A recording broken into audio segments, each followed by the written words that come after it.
ఇక విగ్రహాలు కూలగొట్టడాన్ని రాజశేఖర రెడ్డి తనైన షర్మిలే కాదు ఎవరైనా వ్యతిరేకించాలి. ఎన్టీ రామారావు విగ్రహాలు వైసీపీ వాళ్ళు కూలగొట్టినా మనం వ్యతిరేకించాం, రాజశేఖర రెడ్డి విగ్రహాలు కూలగొట్టినా వ్యతిరేకించాం. సో ఇవి ఎవరి విగ్రహాలైనా వారి అభిమానులు పెట్టుకుంటే దాన్ని కూలగొట్టే అధికారం ఇంకోరికి నువ్వు పెట్టుకో. అయితే నాలాంటి అసలు విగ్రహాలు పెట్టడం పైన భిన్నాభిప్రాయం ఉంది. అడ్డగోలుగా రోడ్డు గడ్డంగా విగ్రహాలు పెట్టడం కాదు, ఓ ఆసుపత్రులు పెట్టండి, ఓ పార్కులు పెట్టండి, ఓ స్కూళ్ళు బిల్డింగ్లు కట్టండి, ప్రజోపయోగ ఫెసిలిటీస్ కట్టండి. విగ్రహాల వల్ల ఏమొస్తుందండి? సో కానీ మన దగ్గర విగ్రహాల గోల ఎక్కువ.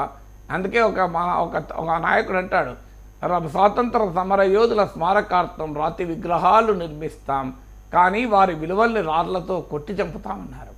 సో మనకు విగ్రహాలు పెట్టడం క్రేజ్, విగ్రహాలు కాదు. అదే రాజశేఖర రెడ్డి పేరిట ఒక హాస్పిటల్ కట్టుంటే ఇవాళ కూలగొట్టే పరిస్థితి ఎవరికైనా ఉండేదా? ధైర్యం ఉండేదా? రాజశేఖర రెడ్డి పేరిట ఒక పార్క్ నిర్మిస్తే ఆ పార్కును